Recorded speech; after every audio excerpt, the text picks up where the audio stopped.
I'm at MDL's Saxon Wharf Marina here, standing outside Ocean Safety, the home of marine safety equipment. Now for me, safety at sea has always been about staying off a lee shore, making sure nobody goes over the side, being certain your engine's going to start. But sooner or later, things go wrong for nearly everybody. And when they do, we need to feel that we've got the right kit and we need to know how to use it. Steve. Tom. Been a long time. It has indeed, Tom. Yeah. You're welcome. I'm glad to meet you in this context now, Steve, at last, because all my life I've been struggling with safety equipment. I see, yeah. It's all around us, and now it's a whole industry. What we can get is unbelievable, and it all costs money. I have to prioritise. I've got a budget, same as everybody else. Absolutely. And I'm hoping that you can help me with that. And well, I hope so, Tom. We've got an enormous amount of stuff that we can look at. if I was starting from scratch to kit my boat out with sensible safety gear, what's the most important single thing to start out with? Well, I would say, Tom, that the life jacket is probably the most important piece of safety equipment that you can have on board your boat. There are many different types to choose. There are solid foam of the old traditional style, which have largely fallen out of favour with modern sailors and cruisers. And I think the one that you're most likely to find suitable is a modern inflatable life jacket. They come in a range of styles now. They're very easy to put on. Look at that. There we go. I knew you were coming, Tom. Once you have made the choice of jackets, it may be for husband and wife, it may be for 3 or 4 people on board. It's really important that they're well fitted. There are a number of options available as to the inflation. One is manual only, and this little toggle here, please don't pull it right now, but we'll have a go at that in a moment. The toggle there will activate the firing mechanism inside, which will cause gas to be passed into the bladder and it will inflate. If you're in a position where you've fallen off your boat and into the water, it's likely that you will have been taken by surprise, and it won't be a great experience as you see your boat disappearing over the horizon. So the automatic inflating style is more popular these days than manual only. On immersion, a clever little capsule inside the jacket will do its work, and that again will cause the jacket to inflate automatically. And that's particularly important, certainly around our shores where the water tends to be a little bit chilly, because your first action when you go into the water is what you'll have perhaps heard of as cold water shock. And that will be a gasp. Exactly. If you are 2 feet under the water and that happens, it's not a good position to be in. It's not, is it? If your jacket has inflated and popped you straight up to the surface, then you're going to be much safer. And the automatic inflation thing is interesting to me because I've always felt, well, I don't want a thing going off when I don't want it to. It once did on me. I fell in a dinghy and off it went. So I've always fought shy of them, but you've just told me something that I really hadn't thought about. I always imagined it was because you were daft enough to get clonked by the boom and went over the side unconscious, and that's not going to happen to me. So it's very unlikely. And so I thought there's no need for that. I'll just pull the string. But actually, you've told me something different. I think the important thing is that nowadays the manufacture of the automatic capsules has improved so that the instance of an accidental inflation is far fewer. On any particular model of jacket, you'll be able to buy one model without a harness, as this one is. There's nothing here to hook a safety line on. And then you could buy the equivalent or similar jacket with a harness. I've got one here that has a harness on. And you can see here that it has a steel ring or loop, and that allows you to clip your safety line on, and the other end onto a jackstay, of course. Okay, that's what I'm used to. With or without, your choice. Okay. So if you're yachting, you want one. If you're motorboating, probably not. Harnesses these days are often of the 3-hook variety, and they will have a bungee on them. By attaching here, you have a varied length that you can use. So this would be a 1 metre. And then you've got, for a 2 metre, that will expand to 2 metres. So I've got 2 metres there. Exactly, yes, yes. Okay. With 3 hooks, you can always keep one attached. Ah, Yeah. So you're never completely detached. In a minute, I'm going to ask you if I can fire this, but before we do, I want to see what's actually in it now. Well, this is one, Tom, clearly that's been inflated, and there are a number of interesting things that we should be aware of. Under the ISO standard, there must be a lifting strop that is suitably tested. And that's it will be onto the cover and webbing of the jacket. On the back, we can see here, because it's inflated and that's where it's gone, we can see the bit that's done all the work. So up this side, this has been the gas canister, which is now empty, of course. There's a little capsule here that makes the automatic firing head go. And I know that the bit that you really want to get involved with, Tom, is the manual toggle. Because this is the manual toggle that will pull the lever here that will cause the inflation. Okay. So why don't we have a look and see what the effect of that is? Here we go then, right. 1, 2, 3. Blimey, that's it. Hey presto. Yeah. So exciting, isn't it? It is. And 2-stage bang. That's how long it takes. Yeah. So if you can imagine yourself having toppled into the water, as soon as that cartridge here has become waterlogged, which is instant, that's happened, pops you straight back to the surface. Okay. Life rafts. Gosh, huge subject, Steve, and very big, Tom. Wonderful things and full of technology. At what point do you think Mr. Average and Mrs. Average, when should they be starting thinking that maybe we should invest in a life raft? Because we know it's a major investment. That's a really good question, Tom. It's largely a matter of choice, and I think distance and closeness or proximity to safe haven is one of the things that will come into play. Indeed, if you're wearing life jackets and they're functioning properly and you're sailing, as you say, from Southampton to Cowes, as lots of people do, you could easily be excused, I think, from saying, I'm going to go to the expense of a life raft. But you have to put yourself in a position that for some reason you're out on a voyage and suddenly the boat that you're sitting on is no longer there. What will you do? And it's a question that each crew has to answer for themselves, to be fair. The life raft is always the point of last choice. A stricken boat will always be stronger than the crew that is left aboard it, provided, of course, it's not a flaming inferno. But a boat that is still afloat will last a lot longer than the crew inside will. And so you need to have a plan that will deal with the process you go for to decide when and under what circumstances you'll abandon. You need to have a functioning life raft that will fit the bill, that will be doing what you need to do. Now, the cost, as you've said, of life rafts is not insignificant. So as well as the purchase option, many companies, including, of course, Ocean Safety, will offer you a hire option.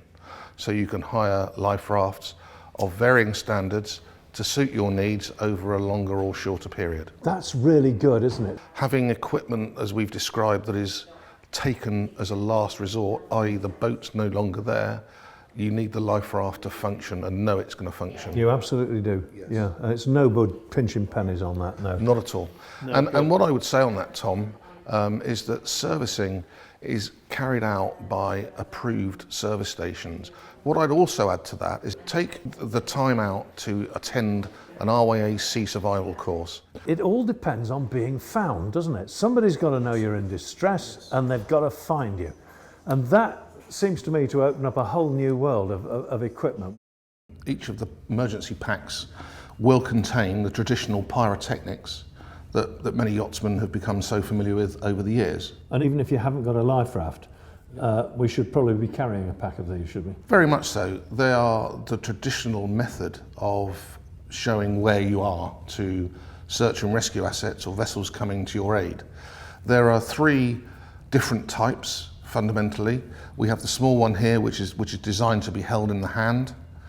Then we have a slightly larger item here, which is a rocket that fires nicely up to the sky. Yeah, these will be dummies, I hope, are they? Will? Yes, Tom. We're not gonna sell anything alike today, hopefully. Okay.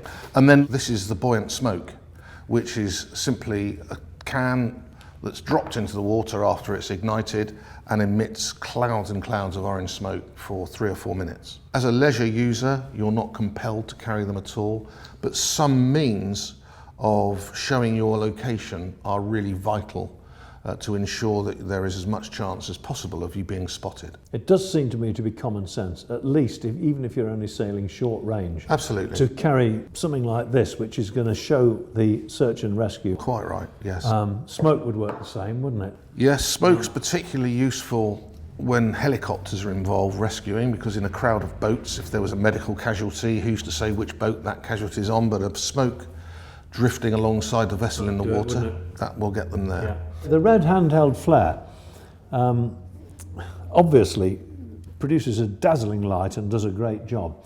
But these days we've got LEDs, and I'm seeing in chandleries electrical alternatives to this. They couldn't replace the parachute flare, but the handheld pinpoint flare, you know, this is only going to burn for so long. It's environmentally horrible. Why can't we just go with these new electric ones? You're absolutely right in what you say. The new type of electronic flares and beacons are becoming very, very popular because, like you say, they will run for longer.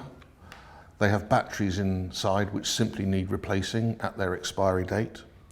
But I'm afraid to say that at this point there is no prospect or real prospect of the traditional and conventional pyrotechnic flare being fully replaced under maritime laws, rules and regulations by the electronic versions. Well, there you go. That's all right. Well, that answers my question. If I'm running a commercial vessel, it's got to be the old-fashioned pyrotechnics. But for me, with my private yacht, is there any legal reason why I shouldn't be having a couple of those on there? Or, well, I only need one, don't I? Because it's a pinpoint flare. Tom, the really good news is the answer to that question is that you can use these on your leisure vessel in place of the traditional pyrotechnic versions. You're fully entitled to use this. The fact that you can put it on like that is absolutely brilliant, because it means you can test it for yourself and satisfy yourself. With a traditional one, it's, well, with a bit of luck, it's going to work. Here's hoping. Yes, Tom, absolutely. Yeah. You can press the test button and the flare will activate, giving you the assurance that it's going to work. So really, for the leisure user, they've got a lot going for them, and they're environmentally friendly. One of the biggest areas of interest that we see here is in the field of locator beacons, be it an Epirb, a PLB, or the man overboard AIS beacons. What's the difference? It's a really clear difference. This, for example, is an Epirb. Epirb standing for Electronic Position Indicating Radio Beacon. Yep. It operates by, on activation, emitting a data transmission, which is picked up by orbiting satellites. Those satellites will relay the data to the Search and Rescue Coordination Centre for the home flag state of the vessel, and that home flag state coordination centre will see about organising search and rescue. Okay. One of the fundamentals about owning an Epirb means that you must register it with your national Epirb registry. Yes. The Epirb is a fantastic piece of equipment. It can be mounted on the bracket, and on detection of an incident and perhaps the need to abandon ship, it's removed from the bracket and can be carried with you. It will operate on contact with the water. It has a lanyard which can be tied to a life raft, for example, so that it can be left to float. Alternatively, there is of course a manual operation switch here. Yep. It will work for 48 hours as a minimum, so it will broadcast for 48 hours. Wherever you are in the world, this signal will be detected and search and rescue assets will be sent to look for you and find you. Okay, it's a little bit beyond our remit, but if you're in the middle of the wilds of the Pacific or halfway between Jan Mayen and Greenland, there's not going to be a helicopter or a lifeboat, is there?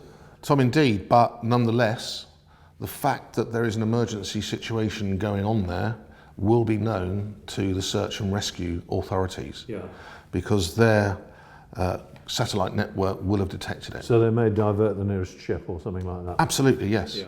What about the poor soul who's gone over the side on his own in the dark and is likely to get lost from the ship? Well, Tom, indeed, we have also now got what you might call son or daughter of Epirb, and this is the Personal Locator Beacon, or PLB, as it's often referred to. Is that a generic term, PLB? Yes, it is. Yeah. Yes, Okay. yes. Yeah.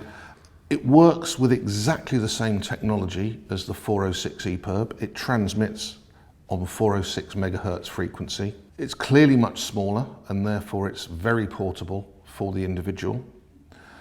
It operates for slightly less time, 24 hours instead of 48 hours for the Epirb. Typically, PLBs don't float. They're available with pouches, which will allow it to float. Some brands now are developing PLBs that do float, but consequently they are tending to get a little bit bigger. That's not what they're about though, is it? It's supposed to be for the person. It's for the person, absolutely. This won't activate on immersion in water, and it needs to be activated manually. So on this particular model, you can see here, there is an on-off switch. The antenna needs to be extended and pointed as vertically as possible to the sky. Right.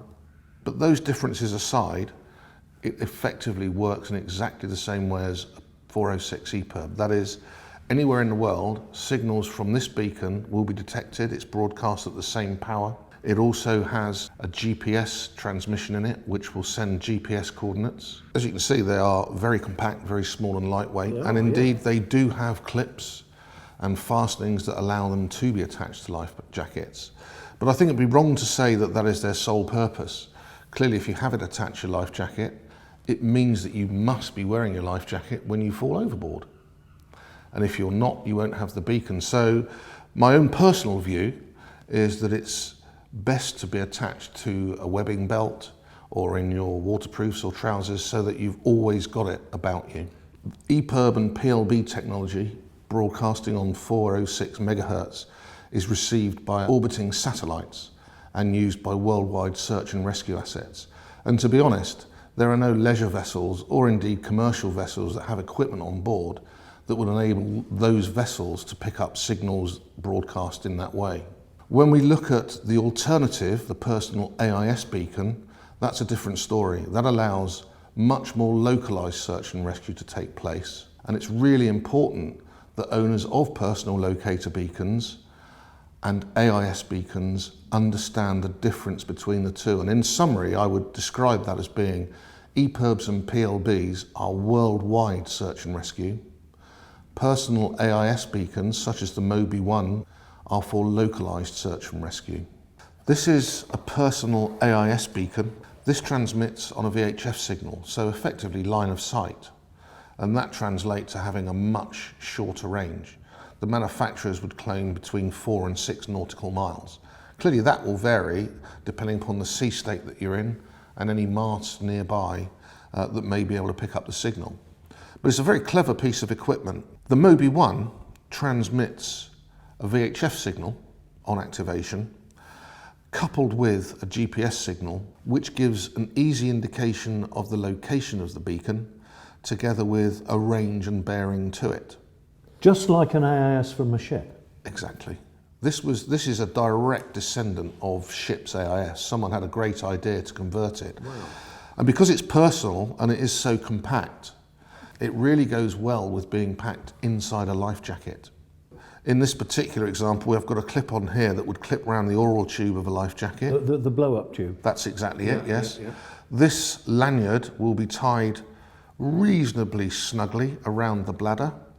And then when the bladder inflates and grows larger, this slider will be pulled across and the unit will activate. Blow me down. It can be programmed with the mother vessel's MMSI number, which means that on activation, it will transmit a DSC call to the mother vessel's DSC-enabled radio, and you will get an alarm call. So if someone were to fall overboard at night or when nobody's looking, the alarm call should alert the crew to the fact that someone's overboard. Brilliant. And this will presumably be putting an AIS target on my plotter screen. Yes, but it tends to be a circle with a pink cross through it. So it won't look like yet another triangular ship with a vector coming out the front. And also it will show up with the serial number of the beacon, which will start with a 972. So there's no question about which target is the one you want? Exactly, no. Yeah. That's and right. You just steer the ship back to it, and then once the person's alongside, the next question arises: how are you going to get them on board? When I was teaching sailing, we always had on the back of the boat, we had a couple of horseshoe life rings which were hanging in little frames that were always on the skew somehow. They never looked tidy. And attached to them by a piece of string there was a drogue and a great big Dan buoy, which was a solid thing with a great weight on the bottom and a float, and it just hung on the backstay somehow. It was untidy. The flag used to come undone, just messy. And then I discovered the John Boye. So I'm completely sold on these. I've got the small one, which I think we've got back here, but I'm fascinated by this. This is the John Boye recovery module, and it's ocean safety's answer to the assistance of getting a casualty out of the water safely back on board. There are a number of advantages here. First and foremost, there is a small platform that the casualty can put themselves into, and they will be held largely out of the water. So the effects of cold water and therefore the potential for hypothermia to set in is reduced. And underneath here, you can see, Tom, look at this. There's a water pocket that fills, and this has a metal keel that will help give stability to the unit. This is what prevents it from tipping over. Right. Very nicely weighted onto the sea. As well as giving respite from the water, this is a much bigger target for search and rescue to look for. It has the benefit of a light which will activate on contact with water. The fabric itself is a special high visibility glow light style which reflects light extremely well in reduced visibility. There is a lanyard that can be passed or thrown to the mother vessel that's attached to the module. It's 5 meters long. It will secure the module alongside. So once that's taken place, you can be sure that the casualty won't drift off again and require another rescue. The next part is to actually winch the whole structure on board with the casualty lying or sitting inside with the use of this lifting becket, which is attached by Velcro to the mast. Okay. Now this can be attached to a halyard, and then the whole structure is winched upwards. As you can just about see, the sections here makes it completely stable. Yep. For those not lucky enough to have electric winches, a solution that we've devised is something that we call a handy billy. This is old style seamanship. It's ropes and tackles. Blocks and tackles, Tom. Blocks and tackles. Proper job. It's a 6-to-1 mechanical advantage that opens out. Yeah. And by attaching one end to the lifting becket and the other end to the halyard, it's very simple with a mechanical advantage to lift you rig it in such up. a way that you're pulling down, not up. Correct. We've covered most of it. There's just a couple of things here. There's fire extinguishers and first aid kits. We all know that there are a certain number of fire extinguishers that any sensible sailor will have on his boat. It's all written down in the specifications. You can find it on websites, and we know what you should have. The same with first aid kits, really. I think that unless you're going around the world or going on a great long trip, what you can take is going to depend on who's on board, how far you're going to go. You can find this. The RWA will help you. There's all sorts of common sense ways around it. You've hit that fair and square on the head. It needs to work, and you need to know how to use it. We've got a service team in this building that will look after the servicing of all your safety kit. The guys have been carrying out normal life jacket servicing work all day. This one's been service, and so we can reasonably expect that all the parts and components have been replaced where necessary. It's important to remember that periodically you should make checks yourself to your jacket to make sure that the important components are going to do the job that they're supposed to. Things you must pay attention to are that the cylinder remains screwed firmly into its operating mechanism where it will have been put by the service technician, and attached firmly hand tight. Okay. Over a period of time of wearing, you'll understand with movement, it is possible for these to work a little loose. Really? If it unscrews too far, then the mechanism won't puncture the cylinder. No. Other things to note, on an automatic capsule such as this one, you can see that there is a green disc. Is this a water activated one? This disc signifies that this capsule is armed and ready to go.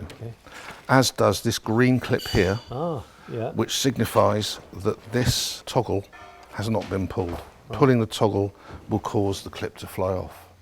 If either of these are missing, and more importantly showing red, as in this particular example, this indicates that this is fired and won't then work in a an immersion situation. We as manufacturers issue service manuals for each jacket, and within that manual it will contain things like folding procedures and processes that these guys are trained in and know how to Yeah, because I know for a fact facilitate. it's not always that easy to get your jacket back into its wrapper. It's not as easy as it looks. No, it's not.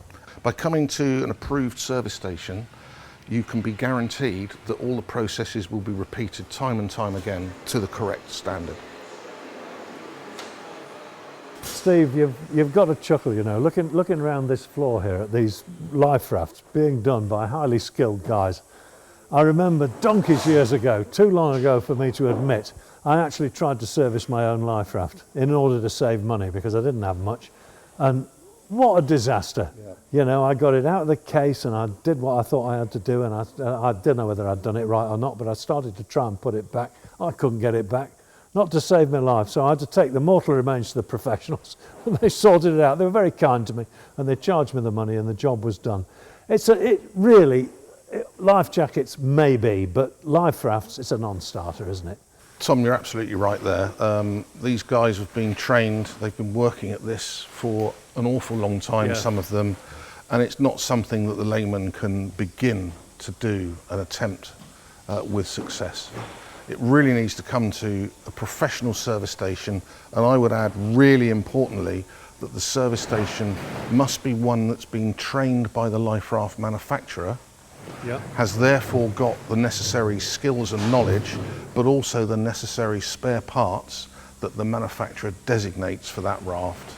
That's the only way to ensure that you will have a fully functioning, operating life raft at the time you need it. The average person may not go on a sea survival course. They don't know what their life raft looks like. Is it possible for them to come to a place like this? We do encourage owners, when they're booking the life raft services, to make an appointment to come in, because it gives you a picture of what you may one day be confronted with. Absolutely. It's better to know than not know. Yeah, it really is. Well, that's terrific. Is it necessary for a customer to bring the raft into a service centre, or are there other arrangements that can be made these days? Tom, they're certainly very welcome to bring their own equipment, but we've made an arrangement with MDL specifically for their berth holders, which will enable them to drop off all of their LSA life-saving appliances with their dockmaster, and then from there, the equipment comes to us for service and eventually returned to the owner. Perfect. So that's life rafts and life jackets? Life rafts, life jackets. Click and collect? Absolutely. Perfect. Well, Steve, that's brilliant. That's been a really good day. I arrived here, as usual, with a head full of preconceived ideas, and as is so often the case, the professional has moved my mind along. So thanks very much. It's been a great day.